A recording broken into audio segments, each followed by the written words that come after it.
Hi, my name is Marcus. I am a customer of Cash App, the money transfer app that I'm sure we all know of. My issue that I've been having with them is that I have been trying to contact support about some disputed transactions that I put in.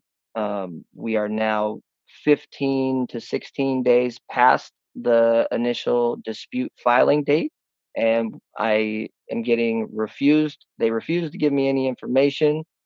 The email support team does not email me in a timely manner whatsoever, and have yet to get any type of details of the status of my disputes. So it seems like the advocacy support team does not actually advocate or support for their customers. So beware.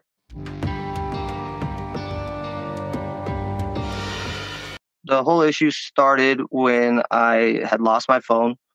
Um, I'm assuming it was in like a restaurant or something. I'm not exactly sure when the point was, but someone ended up with my phone.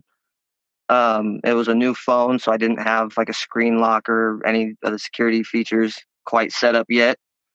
They ended up getting on my phone, made some purchases with my Cash App card because my Cash App card was linked to the app that they were making the purchases through. It was just automatically linked, so it was just a one click. Pretty much, you don't have to type a password in.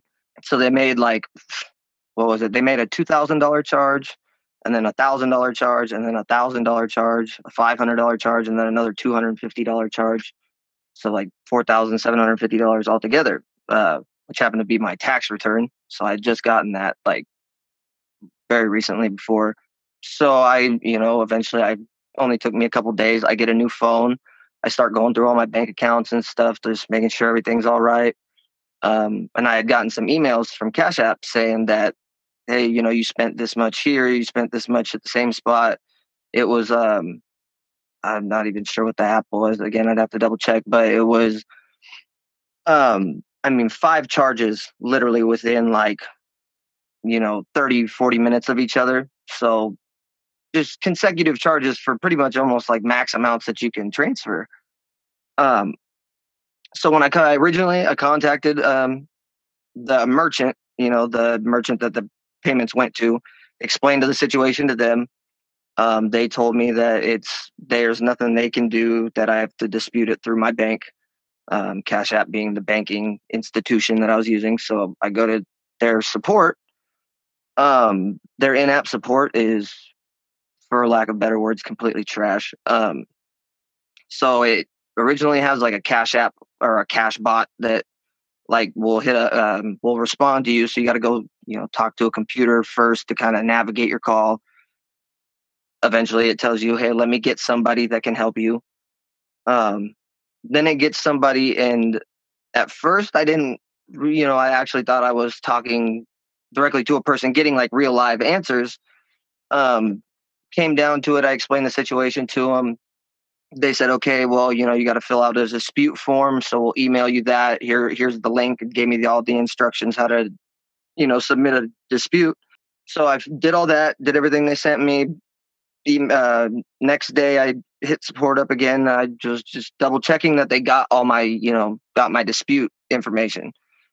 That's when it starts getting weird because then then the advocate that gets on, the first thing they ask me is, well, what transactions are you talking about?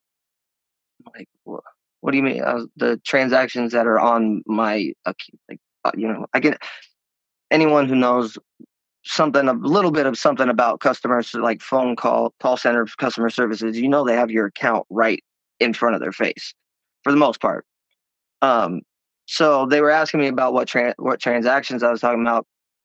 So I just kind of jumped through their hoops for a little bit. I marked all their things, marked the transactions that I was disputing. The lady said, I will submit that dispute for you, and I will contact our specialty email team," is what they call it.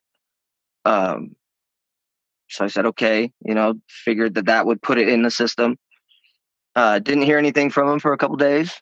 Then they ended up, I got an email from the support after I had hit up the in-app support again. I even called their phone number. a few times. The one that was listed, that's how I found your guys' website. Was I was looking for the phone number to call or some backdoor way to contact support. Everything kind of seems to lead to the in-app support. You call. It basically says that the only message I got was that their call volume was larger than normal. To press one if I wanted to speak to a customer rep. So you press one and it says, okay, please hit up customer support within the app, and then just automatically hangs the phone up. So did that. I'm kind of a little. I don't know what the word would be, but like I kind of like to poke and prod, like the support when they're not giving you support. I really like to kind of just lay into them and just kind of like make my presence known, basically that hey, I need help, I need help, I need help, I need help. Um, and it's just a constant like, okay, contact in-app support. You can't email the email support team because if you email their email that they'll email you, you reply, and then it gives you something like this email is not monitored. Please contact support within the app. And then then you go to try and contact support in the app, and it's just basically you're talking to the cash bot again. Then it gets you to somebody finally. Then they ask you to explain what is your issue. You explain your issue as many times as you're going to explain it to them. And then they just pretty much every single time it's okay, well, we'll forward this to our special team. We'll forward this. So they've done that. I finally got an email from the support team, which so all these responses that I'm getting from the in-app advocates and the email support ones, at this point, I can tell they're just either copying and pasting, the responses that they're probably given like a list of, responses that you can give to whatever question or whatever they're clicking in their thing on their system. Because it's always the same thing. It's literally like verbatim, pretty much the exact word for word what they say every single time. So currently, I have like right now, if I was to hit up customer support and just strictly ask them for, hey, can I know what my open case reference numbers are? They give me like 15 open cases. So come to find out, every time that they had been, forwarding, or their words that they use are, I will reach out directly to the specialty team for you. What is a good email to contact you at? Automatically, it's like you're looking at my account on your computer. I already know that, maybe even if I didn't know that, I'm signed into the account. We're talking about, like an issue pertaining to my account. How can you not see my email that I sign in with? Okay, give them the benefit of the doubt. Maybe people have different email addresses for different things that maybe I want it forwarded to this email address. I can understand that. But it's like when they say, what is the good email address to contact you at? And then you're like, well, hold on, because once I found out I had all these cases, I was like, 15 open cases. That's probably what's uh, slowing this investigation down. That keeps getting new cases reopened and everything like that. It's probably just like resetting the time. So I'm like, was telling the advocates in app, I'm like, hey, hold on. I was like, what are you like? What is the information that you're forwarding to? You're forwarding to the specialty team, just so it's not like a duplicate a duplicate reference number or duplicate open case that you're going to put in that is already in my account multiple times. And then the advocates are just right to, what is your email address? So it gets to a point to where the advocate, you can tell they'll give you their very simplified, vague. I mean, if you're looking for any type of like detailed information, you are not, at least in my experience, you will not get that from these advocates. I was told, they tell me that they're only there for general questions, and anything a little bit more in depth, you have to contact the email support team. Well, if you ask them what is the contact information for your email support team, they say, oh, you can't build. They have to email you first, and then you have to reply to their email. So there's no sense of urgency with with their email team. I mean, I put in the dispute, like, I think it was April 18th was the charges. And April 20th was when the disputes were put in. Due to the other cases that got opened, now it shows in their system that my case wasn't open, or my dispute case wasn't opened until May 5th. So that's set it back quite a bit. Now, the like only bit of information, and this is another weird thing. This is the part that really pisses me off, actually, to be honest, as your guys' website would say. So when I got an email from support originally for the first time the dispute was entered. They emailed me because they tell you, hey, usually we get our investigations done within 10 days. Um, you'll have an update by then. If not, then it'll be 45 days at most. So they tell you 10 days, their investigation will be, or you'll at least get an update at least. And then they have up to 45 days if it takes longer than the 10. Um, so the support team had hit me up the first time and they say, hey, basically it's just, they give you a breakdown of the disputes or the transactions that you disputed. They give you like almost like an Excel sheet, kind of, copy and paste from that. So it'll have the dates, transaction, charge amounts, who they were charged to, how they were charged, the just kind of the transaction details. And then that's when they tell you again that you'll have, this usually gets solved within 10 days. Anything past that'll be 45 days at most. So at the time I had rent due. We're getting to the beginning of the month. So I had rent coming up. I had utility bills that were coming up, and a couple, like my car payment was a little bit late because of when it had went missing. The money had went missing. It happened to be at the time of when my car payments due. It's like the middle of the month. So missed that. And then now we're coming to the middle of the month again. And I have like it's almost like I feel like I did something like I wasn't supposed to. Like I'm being punished because the advocates strictly are like, at this point they're like, we can't give you any information. We have to forward this. And if I try to like push that any type of farther, and I'm like, okay, well, I don't even have a question about the case. Can you answer a different question?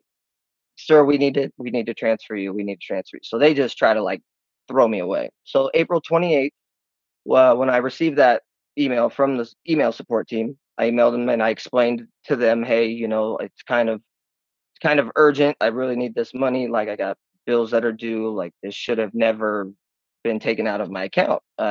I feel like this would have been something that would have been like flagged, or this is unusual activity is usually what they would deem it.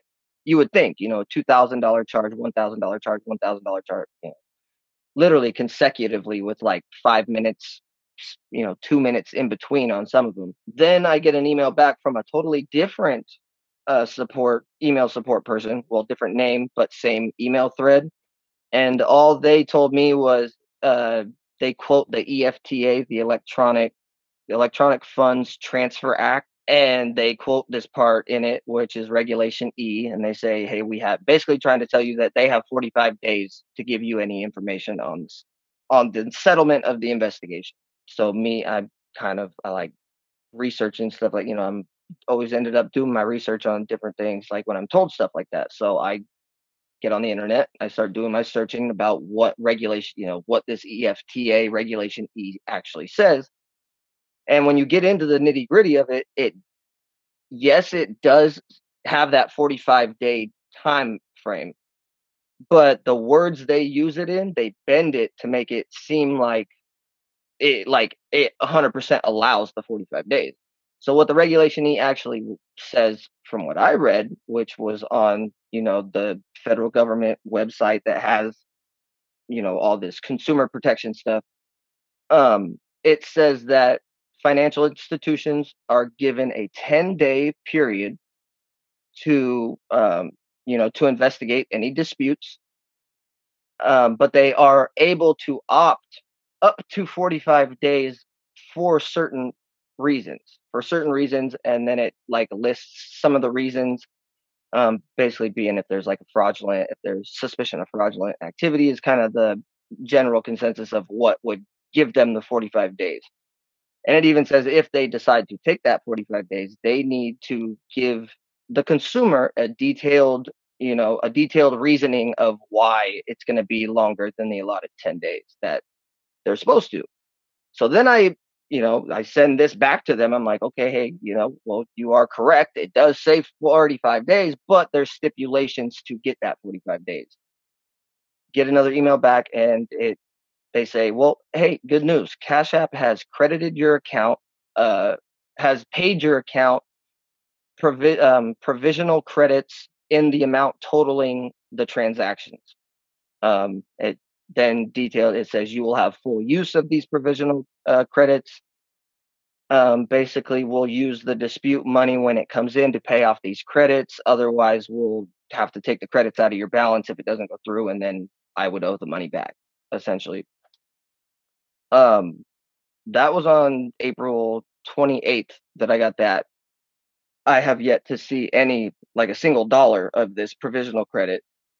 And if I ask the in-app support, all they want to do is forward me to the email support team. Um, I've probably sent the email support team 20 messages. I mean, we're going on like 15 days that I've tried to contact them every single day to get literally the same answer. I mean, that I've gotten upset with them. I've like joked around, like this has got to be a joke. Like who is pranking me at this point? I mean, we're not talking about $20 here.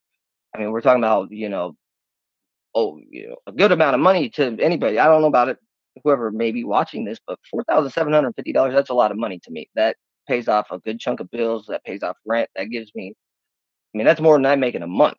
So it's a little bit more than like, oh, hey, somebody, took your card and used it at Starbucks and, or someone took your card and spent $15 at Taco Bell, or this place happened to double charge you. Like I've had that kind of stuff happen before, but it's like when it's this much money, it's like you would